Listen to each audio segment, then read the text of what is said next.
اللہ نے ایمان سے نوازا، اللہ نے کلمہ سے نوازا، اب اس کلمے کی حفاظت اور ایمان کی حفاظت خود کو کرنی ہے۔ ہم چاہیں گے تو اپنے کلمے کو برباد کر سکتے ہیں، ہم چاہیں تو اپنے ایمان کو برباد کر سکتے ہیں، اور ہم چاہیں تو اپنے ایمان کو سنوار کے اپنے کلمہ کی حفاظت کر کے آخرت کی تیاری کر کے جنت کے مستحق بن سکتے ہیں، اور ہم ہی سے جہنم بھی ہے۔ اب یہ ذمہ داری ہے کہ ہم اپنے زندگی کے ایام کو اور زندگی کے وقتوں کو، زندگی کے لمحات کو، زندگی کے ٹائم ٹیبل کو ہم کس طرح سے اپنی زندگی کے اندر لاتے ہیں، یہ ہماری ذمہ داری ہے۔ اللہ نے ساری چیزیں بتا دیا کہ تمہیں یہ کر کے آنا ہے، تمہاری زندگی اس طرح سے گزرنی چاہیے، تمہارے قدم اس طرح سے اٹھنے چاہیے، تمہاری نظریں ایسی ہونی چاہیے، تمہارا ایمان یوں ہونا چاہیے، تمہیں جناب محمد رسول اللہ صلی اللہ علیہ وسلم سے کس طرح سے محبت کرنی ہے، تمہیں مجھ سے کیسی محبت کرنی ہے، یہ ساری چیزیں اللہ نے قرآن کریم کے اندر بتا دیا، اور احادیث نبویہ کے ذریعے ہمیں یہ چیز کی جانکاری مل چکی ہے۔ اب یہ ہمارے اوپر ہے کہ رسول سے محبت کیسی ہے، اللہ سے تعلق، اللہ سے محبت ہمارے دلوں کے اندر کتنی ہے اور کیسی ہے، یہ ہمیں معلوم ہے۔ اگر محبت پکی ہوگی، محبت سچی ہوگی، اور رسول سے اگر عشق رسول اگر سچی ہوگی، پھر انشاءاللہ یہ دنیا کے اندر بھی کامیاب ہوں گے اور آخرت کے اندر بھی کامیاب ہوں گے۔ اگر یہ دونوں چیزوں میں اگر ہم کمزور پڑتے ہیں، اگر اس کے رسول میں ہم جھوٹے ہیں، تقویٰ الی اللہ میں اگر ہم جھوٹے ہیں، محبت الہی میں ہم جھوٹے ہیں، اور ہم اپنے طرف سے جب چاہا محبت کریں اور جب چاہا محبت چھوڑ دیا، ہم اپنی طرف سے جب چاہا رسول سے محبت ہونے کا دعویٰ کیا، ہم نے جب چاہا آل رسول سے محبت ہونے کا دعویٰ کیا، اور ہم نے جب چاہا محبت رسول کو ٹھکرا دیا اور محبت رسول کو چھوڑ دیا، تو پھر اس دنیا کے اندر بھی ناکامی ہے اور آخرت کے اندر بھی ناکامی ہے۔ آخرت کے اندر جہنم کے اندر پھینک دیا جائے گا، اور دنیا کے اندر لوگوں کے ذریعے سے ہمیں لات مروایا جائے گا، دنیا کے اندر لوگوں سے ہمیں ذلیل و رسوا کیا جائے گا۔ جب جب اس امت نے، جب اس قوم نے اللہ اور اللہ کے رسول کی تعلیمات کے ساتھ کھلواڑ کیا، اس کا یہی اثر ہوا جو آج کے مسلمانوں کا ہو رہا ہے۔ آج کا مسلمان مسجد میں آتا ہے تو وہ سمجھتا ہے کہ ہم ایمان کی حالت میں، پھر باہر نکلتا ہے تو پھر سوچتا ہے کہ ہم اپنی من چاہی زندگی گزاریں، وہ اپنا سسٹم، اپنا رواج اور اپنا جو کلچر ہے وہ اپنے حساب سے حل کرتا ہے، اپنے حساب سے طے کرتا ہے۔ وہ مسجد سے نکلتا ہے جھوٹ بولنا شروع کرتا ہے، مسجد سے نکلتا ہے بے ایمانی کرنا شروع کرتا ہے، مسجد سے نکلتا ہے لان تان کی باتیں کرتا ہے، لغو لہب میں پڑا رہتا ہے۔ اللہ نے کہا وَمَا الْحَيَاةُ الدُّنْيَا إِلَّا لَهْوٌ وَلَعِبٌ، دنیا کی کوئی حقیقت نہیں ہے سوائے کھیل کود کی۔ یہ دنیا، اس سے پہلے بھی میں کہا تھا کہ دنیا کیڑے مکوڑے کا گھر ہے، دنیا کی کوئی حقیقت نہیں، لیکن آج ہم نے صرف دنیا کو ٹارگٹ کر کے جینے کا مقصد بنایا، اور دنیا ہی کو اپنا اصل ٹارگٹ سمجھ کر بیٹھے ہیں، جس کی وجہ سے ہم قدم بقدم، جس کی وجہ سے ہم ہر وقت بوقت گناہ کرتے چلے جا رہے ہیں، ہر وقت گناہوں میں ملوث رہتے ہیں، گناہوں میں ڈوبے رہتے ہیں، اور اس کا ہمیں احساس تک نہیں ہوتا۔ ہر وقت جو ایمان والوں کی جو کیفیت ہونی چاہیے اس سے ہم دور، جو غیروں کا طریقہ ہے، جو غیروں کی کیفیت ہوتی ہے، اس طرح سے مسلمان اپنی آج زندگی گزار رہا ہے، جس کی وجہ سے ہم کامیابی سے بہت دور ہیں، جس کی وجہ سے ہم اپنے عہد و منصب سے بہت دور ہیں۔ جب اس امت نے اللہ اور اللہ کے رسول سے سچی محبت کی ہے تو انہوں نے اپنا پرچم لہرایا اور اپنا منصب اور عہدہ حاصل کیا ہے، اور 1-2 سال کے لیے عہدہ اور منصب نہیں ملا، بلکہ سالوں سال، ہزاروں سال تک عہدہ اور منصب ملا اور اس پر حکومت کی ہے۔ لیکن جب کی ہے تب کہ انہوں نے اللہ اور اللہ کے رسول سے اور دینی تعلیمات سے، اسلامی شریعت سے انہوں نے پورے طور پر اپنے آپ کو اس سے تعلق بنا کے رکھا، تب اللہ نے اس سے یہ مقام و مرتبہ عطا کیا۔ اور یہ بھی تاریخ گواہ ہے کہ جب جب اس امت نے، جب جب امت مسلمہ نے، جب جب امت محمدیہ نے اللہ اور اللہ کے رسول کی تعلیمات کو ٹھکرایا ہے، قرآن کریم کو ٹھکرایا ہے، قرآن کریم کے ساتھ کھلواڑ کیا ہے، احادیث نبویہ کے ساتھ کھلواڑ کیا ہے، اس کو اپنے آپ سے دور رکھا، تو پھر اس امت کی جو تاریخ موجود ہے کہ انہیں قتل کیا گیا، ان کے سروں کو قتل کیا گیا اور ان کے سروں کا قلعہ بنایا گیا، یہ تاریخ بھی موجود ہے۔ آپ جانتے ہوں گے اندلس کا واقعہ، جہاں مسلمانوں کی حکمرانی تھی، پھر آج اس کی کیفیت کیا موجود ہے؟ بخارا کی کیا کیفیت تھی، آج بخارا کی کیا کیفیت ہے، سب کو پتا ہے۔ تو یہ جب ہوا، جب امت مسلمہ نے، جب امت محمدیہ نے اللہ اور اللہ کے رسول سے تعلق کو بنایا ہے،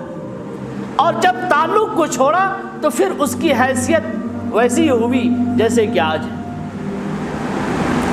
آج ہم در در کی ٹھوکریں کھاتے پھر رہے ہیں، در در کی رونا رو رہے ہیں، آنکھوں سے جریا اگاری کر رہے ہیں، آنکھوں سے آنسو بہا رہے ہیں، چوک سے پانی نکل رہا ہے، لیکن جو اصل چیز ہے جس کو ہمیں پکڑنی چاہیے، جس کو ہمیں مضبوطی سے تھامنا تھا، اسی کو ہم نے چھوڑ دیا، اور جھوٹ موٹ کے مگر مچھ والی جو آنسو ہوتا ہے وہ ہم آج بہا رہے ہیں۔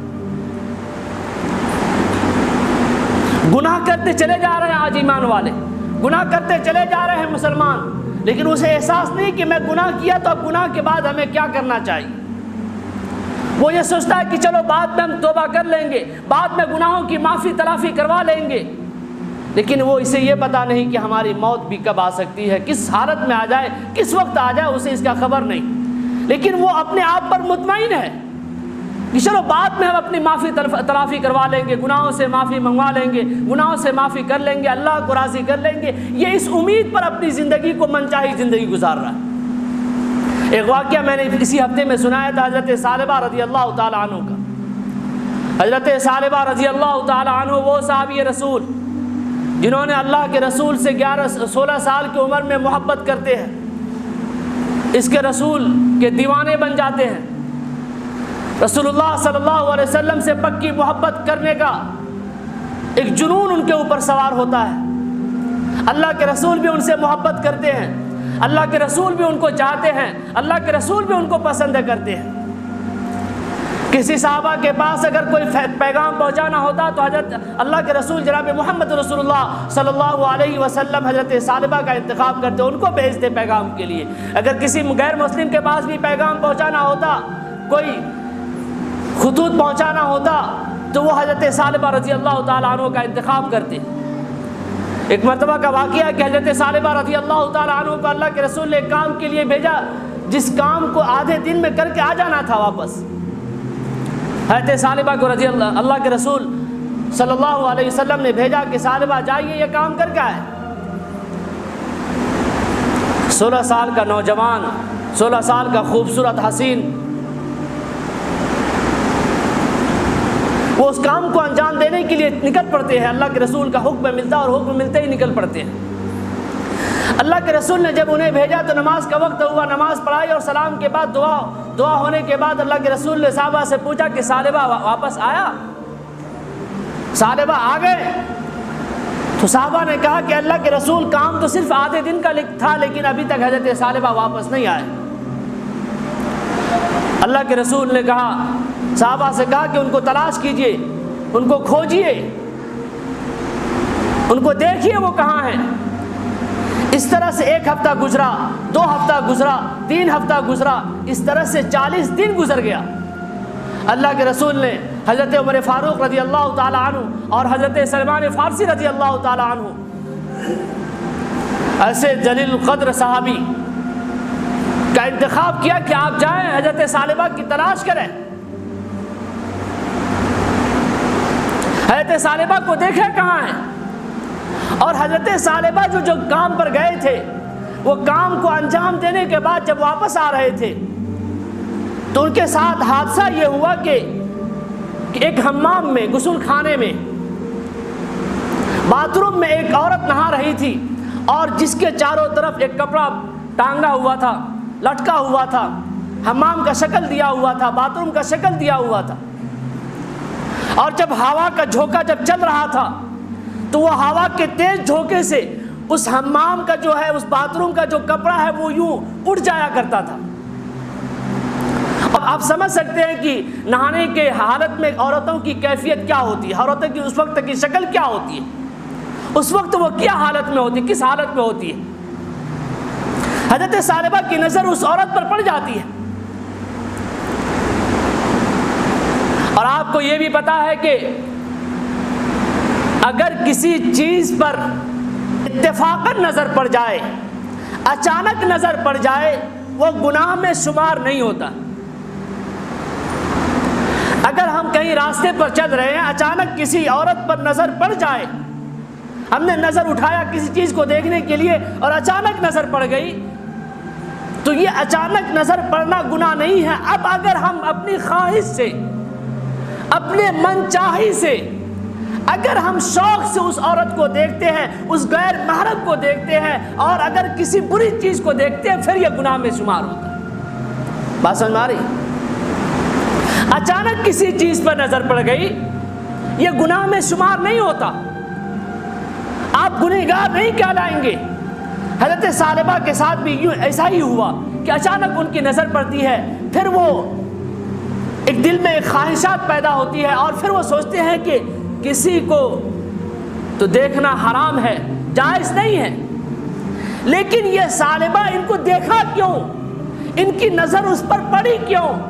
اللہ نے اسے تو یہ مقام مرتبہ عطا کیا کہ 16 سال کی عمر میں اسلام کی دولت سے نوازا، 16 سال کی عمر میں اللہ کے رسول ان سے محبت کرتے ہیں، اور یہ ثعلبہ اس نے یہ ایسا کیا، اللہ کے ساتھ ایسا کیا، اللہ کے رسول کے ساتھ یوں دھوکہ کر گیا، میری نظر پڑی کیسے؟ بات سمجھ میں آ رہی؟ مطلب ثعلبہ کہہ رہے ہیں کہ مجھ کو اللہ نے جو مقام مرتبہ عطا کیا، اسلام کی دولت سے نوازا ہے، اسلام کی اتنی قیمتی دولت ہم کو اللہ نے دے کر دیا ہے، اور اس دولت کے بدلے میں نے یہ کیا اللہ کے ساتھ، میں نے یہ کیا اللہ کے رسول صلی اللہ علیہ وسلم کے ساتھ۔ وہ ثعلبہ کو اپنے ایمان کی فکر ہوتی ہے۔ اب ثعلبہ اپنے آپ میں فکر مند ہوتے ہیں، اپنے آپ میں کراہتے ہیں،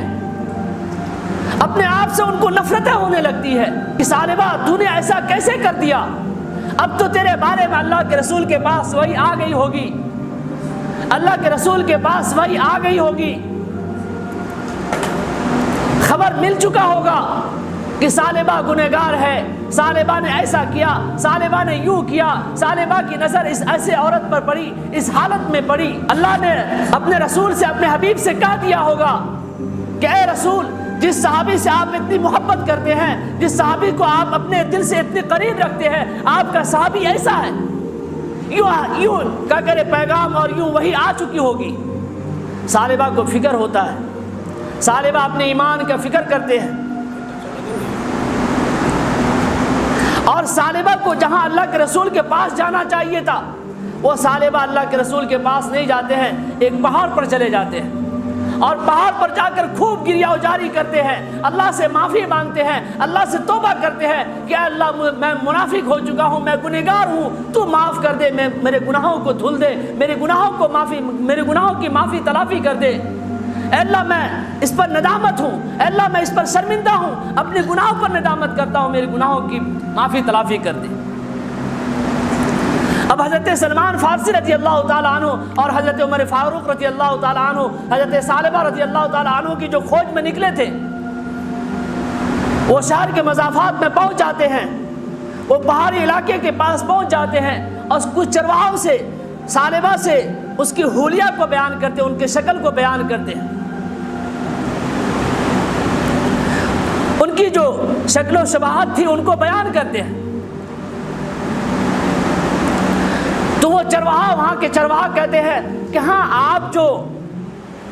ان کا حلیہ بیان کرتے. آپ جو ڈسکرپشن جو بیان کر رہے ہیں اس سے یہ پتہ چلتا ہے کہ ہاں ایک ہے نوجوان جو پہاڑوں میں جا کر روتا ہے. راتوں میں ہم لوگ جب سوتے ہیں تو ان کے رونے کی آواز آتی ہے. وہ اللہ سے معافی تلافی کرتا ہے, اللہ سے گناہوں پر معافی تلافی کرواتا ہے, اپنے گناہوں پر بہت روتا ہے, ہر وقت روتا رہتا ہے. آپ کے حلیے سے, آپ کے بتانے کے تعلق سے, آپ کے بتانے کا جو حلیہ جو آپ بتا رہے ہیں اس سے پتہ چلتا ہے کہ وہی ہے. یہ دونوں صحابی فکر مند ہوتے ہیں کہ کیا مطلب رونے کا, کیوں ثعلبہ روئیں گے. حضرات گرامی, وہ دونوں صحابی رسول ان چرواہوں سے پوچھتے ہیں کہ آئے گا کب وہ, اس کے آنے کا وقت کیا ہے. تو ان چرواہوں نے کہا کہ ہم لوگ یہاں بکری چراتے ہیں, وہ کبھی اسی ٹائم میں آتے ہیں اور دودھ پی کے چلے جاتے ہیں اور پھر جا کے وہ پہاڑ پر جا کے عبادت کرتے ہیں اور خوب روتے ہیں, اللہ سے معافی تلافی کرواتے ہیں. ہمیں پتہ نہیں کیوں روتے ہیں, وہ رونے کی وجہ کیا ہے, رونے کا ریزن کیا ہے. اسی دوران, اسی اثنا میں حضرت ثعلبہ رضی اللہ تعالیٰ عنہ تشریف لاتے ہیں اور یہ دونوں صحابی رسول کھڑے ہو کر دیکھتے ہیں کہ دودھ کا پیالہ لیتے اور دودھ پیتے اور آنکھ سے آنسو بھی گر رہا ہے پیالے کے اندر, اور پینے کے بعد واپس لوٹتے ہیں. دونوں صحابی رسول آواز دیتے ہیں کہ ثعلبہ رک جاؤ. ثعلبہ جب دیکھتے ہیں کہ حضرت سلمان فارسی رضی اللہ تعالیٰ عنہ اور حضرت عمر فاروق رضی اللہ تعالیٰ عنہ ہیں تو آواز دیتے ہیں کہ آپ میرے پاس نہ آئیے, ثعلبہ منافق ہو چکا ہے, ثعلبہ منافق ہو چکا ہے, ثعلبہ گنہگار ہے, ثعلبہ کے بارے میں اللہ کے رسول کے پاس وہی آ چکی ہوگی, آپ میرے پاس نہ آئیں. سلمان فارسی رضی اللہ تعالیٰ عنہ ان کو پکڑتے ہیں اور کہتے ہیں کہ اللہ کے رسول کا یہ پیغام ہے, یہ حکم ہے کہ آپ ان کے پاس چلیں. وہ کہتے ہیں کیسے جاؤں, ایک طرف تو ان کی وضحا کو دیکھتا ہوں, صورت وضحا کو دیکھتا ہوں, اور ایک طرف ان حسیناؤں کو دیکھتا ہوں, یہ کیسے ہو سکتا. بہرحال ان کو بہت سمجھانے کے بعد لے کر جاتے ہیں. یہ 40 دن میں ان کی جو حالت ہوئی, اتنے کمزور ہو گئے تھے کہ وہ حضرت ثعلبہ رضی اللہ تعالیٰ عنہ اپنے بدن سے بیٹھ بھی نہیں سکتے تھے. ان کو جس کمرے میں لے جا کر پہنچایا گیا وہ اپنے کمرے میں جا کر لیٹ گئے اور خبر دی گئی جناب محمد رسول اللہ صلی اللہ علیہ وسلم کو کہ ثعلبہ اپنے کمرے میں موجود ہے. اللہ کے رسول خود ان کے پاس تشریف لے کر جاتے ہیں, ثعلبہ کی کیفیت کو دیکھتے ہیں, ثعلبہ کی حالت کو دیکھتے ہیں, کتنا لاغر, اتنا مضبوط, اتنا ہٹا کٹا نوجوان, اتنا حسین و جمیل خوبصورت نوجوان, اس کی یوں حالت کیسے ہو گئی, ایسی حالت کیوں ہوئی. ثعلبہ پوری کیفیت, پورے حالات کو بیان کرتے ہیں اللہ کے رسول سے, اور اللہ کے رسول کہتے ہیں کہ ثعلبہ کوئی بات نہیں ہے, معافی تلافی کر لو, توبہ کر لو, اور اپنی معافی تلافی پر امید رکھو, اللہ کی ذات پر امید رکھو. وہ کیا کیفیت ہوگی, اللہ کے رسول سے بات ہو رہی ہے, کیا فکر تھی ایمان کو بچانے کی. اور آج کے مسلمانوں کا ایمان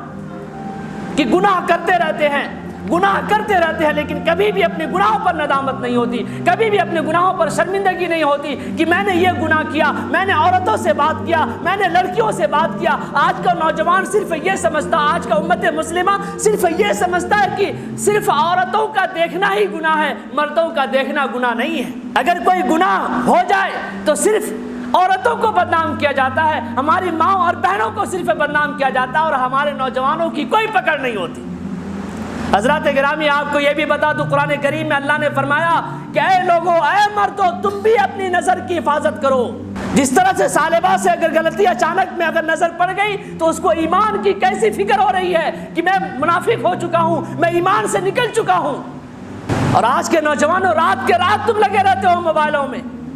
تمہاری شادی نہیں ہوئی, تمہارا نکاح نہیں ہوا, اور اس کے بغیر تم باتیں کرتے رہتے ہو, اور تم سمجھتے ہو یہ جائز ہے. خدا کی قسم یہ بالکل حرام ہے. تو اپنی ایمان کی فکر کرو بھائی. اللہ نے ایمان کی اتنی قیمتی دولت سے ہمیں نوازا, اور اس ایمان کی اتنی قیمتی دولت سے ہم یوں کھلواڑ کرتے چلے جا رہے ہیں. اب ثعلبہ کو اللہ کے رسول نے کہا کہ اللہ کی ذات پر تمہارا امید, تمہارا یقین کیسا ہے, تم کیسی امید رکھتے ہو. ثعلبہ نے کہا کہ اللہ کے رسول, اللہ کی ذات سے امید ہے کہ اللہ ہمارے گناہوں کو معاف کرے گا. اللہ کے رسول ثعلبہ کے لیے دعائیں کرتے ہیں.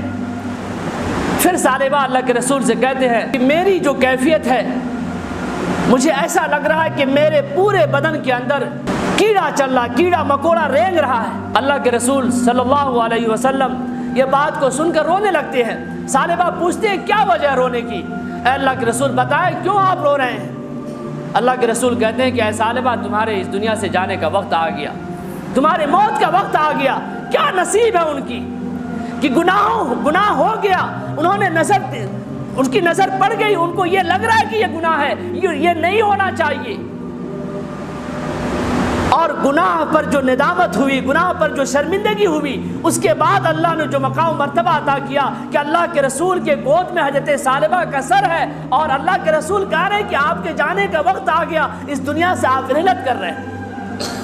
کیا نصیب ہے ان کی۔ مسلمانوں کم سے کم جاگو، اپنے آپ کی، اپنے ایمان کی فکر کرو۔ آج تمہیں کوئی ایمان کی باتیں بتاتا ہے، کوئی تمہیں اسلامی شریعت کی باتیں بتاتا ہے تو تمہیں یہ باتیں بری لگتی ہے، تم سمجھتے ہو کہ یہ باتیں یہ کیوں بولتا ہے، اس کو بولنے کا حق کیوں ہے۔